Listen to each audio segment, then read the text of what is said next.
అభివృద్ధిలో చంద్రబాబు అన్స్టాపబుల్ అన్నారు. $25 బిలియన్ మహీంద్రా సంస్థ అధినేత, చైర్మన్, దిగ్గజ పారిశ్రామికవేత్త ఆనంద్ మహీంద్ర విశాఖపట్నంలో జరిగిన 2 రోజుల సిఐఐ భాగస్వామ్య సదస్సులో వచ్చిన పెట్టుబడుల వెల్లువ చూసి చంద్రబాబు నాయుడు గారిని అభినందిస్తూ ఆనంద్ మహీంద్ర ట్విట్టర్లో ట్వీట్ చేస్తూ ఆయన అభిప్రాయాన్ని వ్యక్తపరిచారు. సామాజిక మాధ్యమాల్లో అత్యంత క్రియాశీలకంగా ఉండే దిగ్గజ పారిశ్రామికవేత్త, మహీంద్రా గ్రూప్ చైర్మన్ ఆనంద్ మహీంద్ర చేసిన ట్వీట్ వైరల్గా మారింది.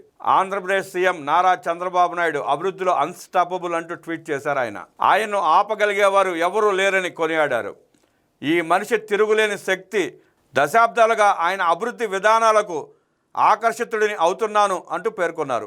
ఎప్పటికప్పుడు నూతన విధానాలని తీసుకురావడంతో పాటు తనతో పాటు తన చుట్టూ ఉన్న వారందరి ప్రమాణాలను ఎప్పుడూ పెంచుతూ ఉంటారని ఆనంద్ మహీంద్ర ప్రశంసించారు. అభివృద్ధి పట్ల చంద్రబాబు తన ఆసక్తిని ఏమాత్రం సడలనివ్వకుండా నూతన విధానాలు, ప్రమాణాలతో అందరినీ ఆశ్చర్యపరుస్తుంటారని ఆనంద్ మహీంద్ర తన ట్వీట్లో పేర్కొన్నారు. విశాఖలో ఈ నెల 14, 15 తేదీలో జరిగిన 30వ భాగస్వామ్య సదస్సులో పెట్టుబడులకు సులభతరమైన వాతావరణం కల్పించేందుకు ఎస్క్రో విధానం ప్రవేశపెడతామంటూ సీఎం చంద్రబాబు మాట్లాడిన వీడియోను దీనికి జత చేశారు. ఆనంద్ మహీంద్ర ప్రశంసలపై సీఎం చంద్రబాబు ఎక్స్ వేదికగా ప్రతిస్పందించారు.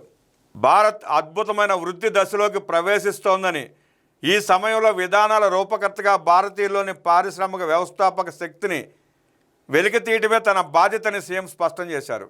పరిశ్రమల ఏర్పాటు దిశగా కొత్త మార్గాలను, నూతన ప్రత్యామ్నాయాలను వారి ముందు ఉంచుతూ వాటిని అన్లాక్ చేయటమే కర్తవ్యంగా భావిస్తున్నానని పేర్కొన్నారు. దేశ ప్రగతిలో తన వంతు పాత్రను పోషిస్తున్నానని తెలిపారు.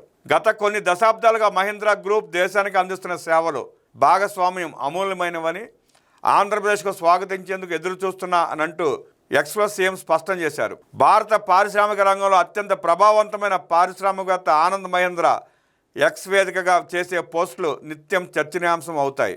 ఆనంద్ మహీంద్ర చేసిన ట్వీట్తో పాటు ముఖ్యమంత్రి చంద్రబాబు ప్రతిస్పందనపై దేశవ్యాప్తంగా పారిశ్రామికవేత్తలు, నెటిజన్లు పెద్ద ఎత్తున స్పందించారు.